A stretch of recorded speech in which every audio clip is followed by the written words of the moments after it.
Hello, this is Insane Monster, and before we start the video, I'd like to make a bit of an announcement.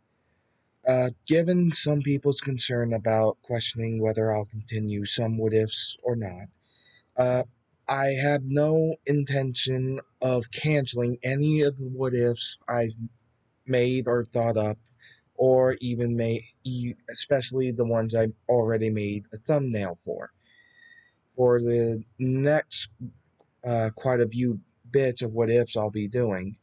I'll be more or less uh, making five new what ifs for both Asta and Deku for first parts for each of them.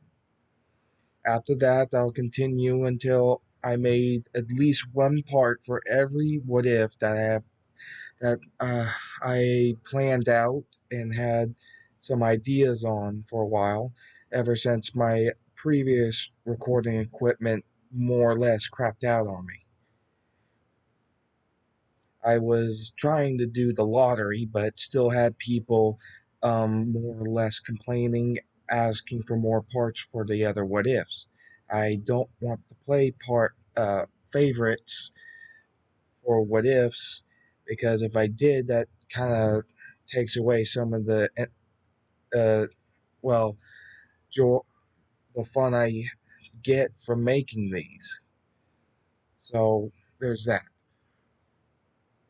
As for this what if, this won't count as any of the five Astas or Deku what ifs that I'm going to be making for the next one, for the next videos. As for any more new what ifs, they'll come after those. Now, this what if is what if Asta and Deku were the rulers of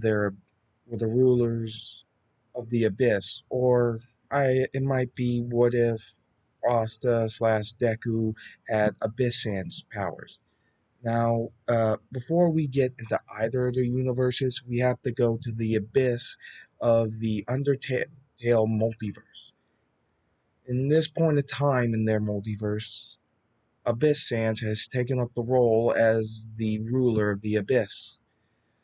He's kept his word in restoring Cross Sans' world and fixing up damages that destroyers like Eris Sans have caused. He did find something interesting out. There are multiple versions of each AU Sanses. There are even other versions of Cross Sans as well as Ultra Sanses. Two of each of them were more or less just done with everything. They lost everybody they had, and seeing their faces now might hurt more than anything else, at least in their opinion. So when Abyss Sans offered it to him, they just rejected his offer. Different multiverses, different outcomes for them. So he saw it a different way. And what he found out is that there are other abysses. Though, when he looked into it, he found out that each abyss is actually more or less, well, a center where the secondary heart for each universe throughout the multiverse is stored, where he can create new universes as well as re, as well as restart. Uni- I mean, yeah, sorry, restart universes that have been destroyed. Though in these universes, he saw that their abysses, their collectives, had different multiverse constants. In one of them, the universal constant for one abyss was the existence of superheroes and supervillains. As for the other one, it was magic that was used by all. Well, not all, but magic that was used in commonplace. As for his own abyss, the constant was obviously not just the sands, but the monsters, humans, their war, and the underground. While looking into it, he got contacted by the beings that were the starting creators of their abyss and their all the universes that dwelled within it. It was both of the abysses uh, respected Gaia's as well as their Eves. They were interested in how this abyss did things. They did not have someone who acted this in a similar role as Sans, at least not in the same way. They saw that it might be potential in it and asked Abyss Sans to pick two a person from each of their multiverse collectives to act as a ruler. Though Abyss Sans was taken aback by this, but he agreed with one attachment. The people or the person they choose will live their life, well, their normal life, as they would, and when they officially die, their bodies would be restored and they would become the next rulers of the abyss. Of course, that would mean that these Gaias and Eves would have to restrain some of the power orbs that Abyss Sans had to gather to become the ruler of the Abyss so that they wouldn't be too powerful and cause something by accident. So, Abyss Sans got to work, searching throughout the countless universes in both of these multiverse collectives. In one of them, well, in both of them, he saw two kids, both powerless, and but still stood up for those, stood up against those with power. He sat back and thought, if I was going to choose anybody, I would prefer to choose somebody who would know what it means to have, who would know what it means to have power, the responsibility that it would hold, and more than often, that knowledge of what power can really mean is held by those who are powerless. So he chose them. For the magic multiverse constant, he grabbed a boy named Asta. After some, after about a week passed of him getting beaten on by a drunkard while he and getting his friend's uh, necklace back, and he grabbed that boy with, and in the multiverse where the universal constant is super heroes and villains, he grabbed a boy with green hair and eyes who was named Izuku Midoriya. Sometime after he defended a kid who was getting bullied. This basically he opened a portal underneath both of them, and they fell into it, falling, going through it like a tunnel. Essentially, visually wise, it's like a pipe was in their was hooked up to their universal universe and went through their individual abyss into the abyss that's Abyss Sans uses or rules. Sorry, there's a lot of abyss in this what if, but in these what ifs, but whatever. Mm. Now, as when they land, they start freaking out.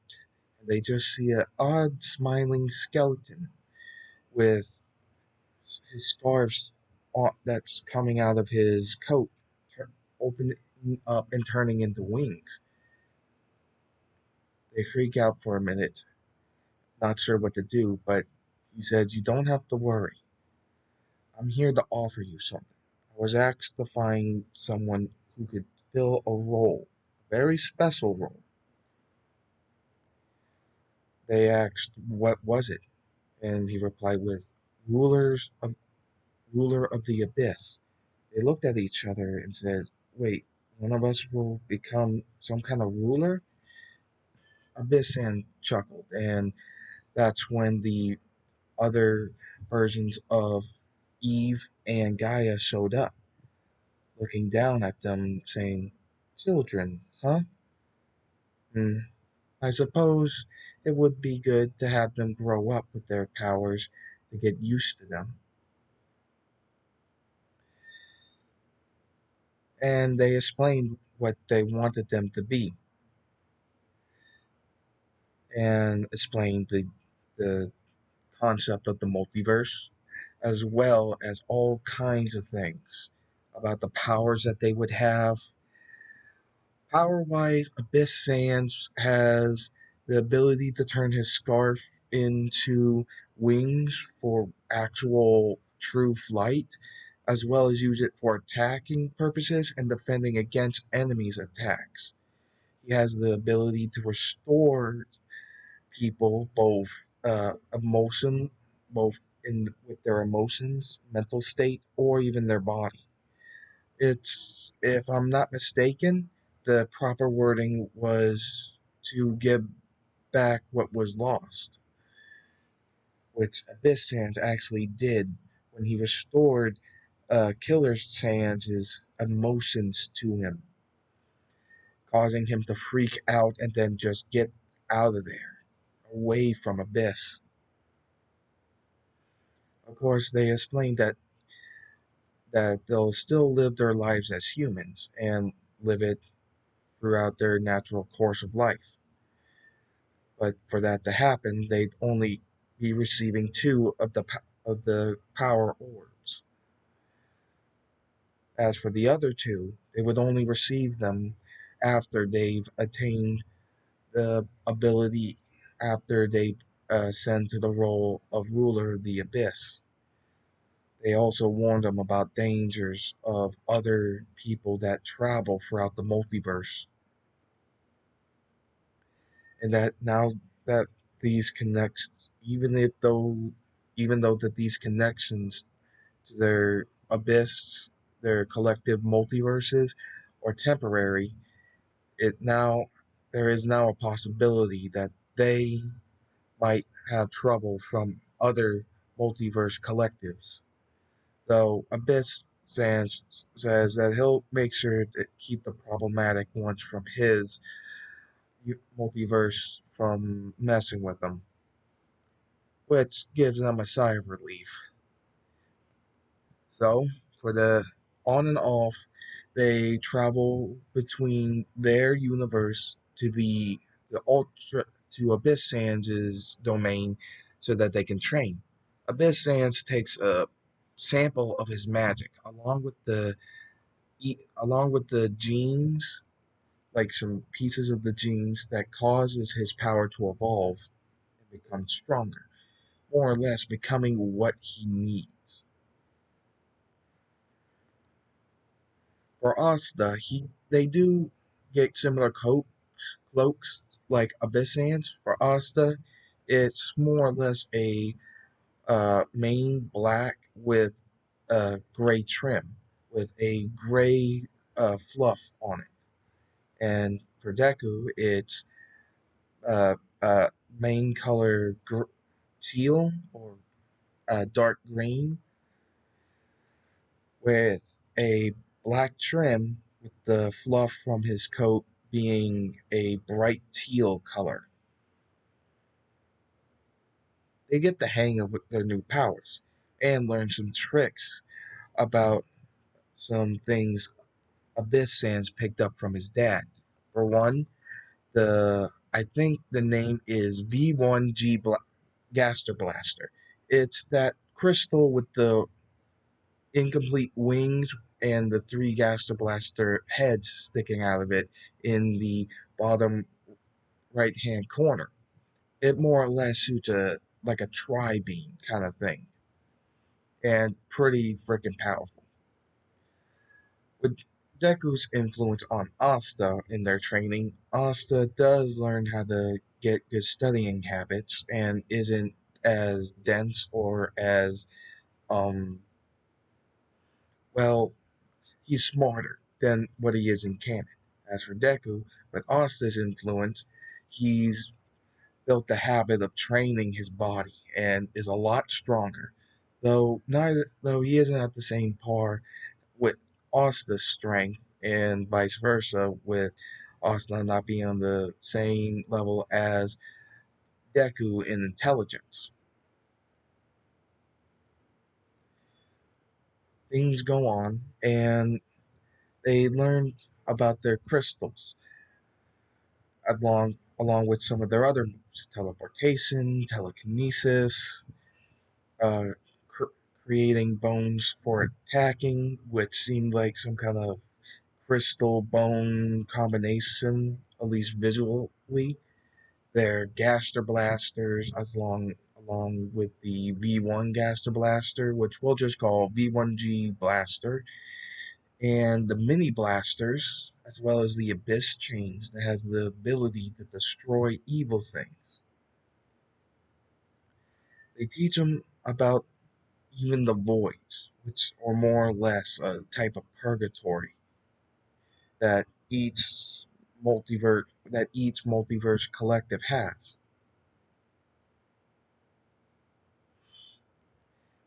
They've learned how to use their crystals for creating pillars or for attacks, defense. They've even figured out how to use it as a means of capturing. For Deku, he has uh, emerald color gems for his crystals to use, and Asta has more or less black gems. So for when Abyss Sands has those gems on his blasters and everything, instead in for Deku it will be green, emerald colored, and for Asta it will be black. They train more and more and more until they grow up. In Asta's world, they notice that he has magic, though they're not quite sure what to call it. And as for Deku, they they think he has a quirk, and they just call it conjure. That he uses energy to manipulate different things, as well as compress the energy to create constructs. So there's that.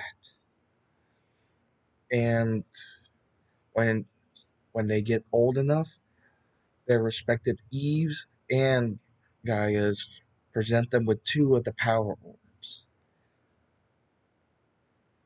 Now they were at a pretty decent strength, and they were warned about something. That even though that Sans is keeping the dangers of his multiverse collective away from theirs, that there will be other dimension people who travel through dimensions that might try to interfere with them, or worse, might try to manipulate them as tools, and to make, or even worse, eliminate them entirely, seeing them as a threat, which they gulp with a big thing cloud of worry hanging over their heads. They're but they trust in their teacher that he taught them well enough that they can defend themselves just fine. And once they got to the age of about 13, Abyss San said that I taught you what everything you need to know. Where your powers go from here, you'll learn they'll evolve and develop to become stronger and stronger. Your bodies are at superhuman level with speed, stamina, strength. Even your recovery time is superhuman for after you get injured. But now you have to go to your own world and live your own lives there permanently. It will be The sorry. The next time you'll see me, Asta, Izuku, it will be when you ascend to the throne of ruler of your abyss. The Gaias and Eves take their prospects to their multiverse collectives and bring them back home themselves, saying that when the time comes, they will meet again when they ascend to the throne of the ruler of the abyss. Though both Asta and Deku are kind of sad because they not only won't see their teacher for a long time, they'll also won't be able to see their sibling student either. But they're confident that they will see each other one day. Now, this will be the part zero for both of them. And as for the next parts, they will be separate, which will be part one of What If Asta had Abyss Sans' powers, and part one of What If Deku had Abyss Sans' powers.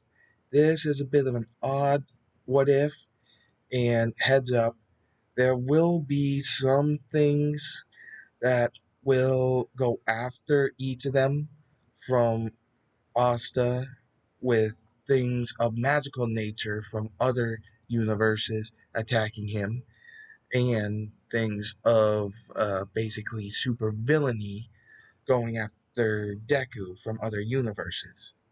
Though there will be a bit of a catch in some of these, but that's as far as I'm going to explain what's going to happen. I hope you enjoyed this beginning, and as for anything else regarding this, this happens to be something I thought of to actually start basically four storylines instead of just two what ifs. The what ifs are two of the storylines, but the other two are more or less an aftermath of what Asta and Deku do once after they ascend to the throne of being the rulers of the abyss, not just restarting the worlds that were lost and creating new universes, restoring universes that died out, but also protecting them. So you can imagine the kind of things that they're going to have to fight, both in the magical sense and in just extremely powerful beings. So there is that. Now, please remember to like, comment, and subscribe. Uh, if if you have any questions, please ask below. If it's something I can answer without doing spoilers, I'll try to answer it as best as I can. And the next five what ifs, like I said, are already selected for both Asta and Deku. And after that, we'll continue making beginning parts for the other what ifs I've had planned out. Once that starts, I'll just do the what ifs in whatever order I feel like so that it's completely random and I'm not going to play favorites with any of my what ifs. It just kind of takes the joy out of making these, you know? So thank you and have a good night.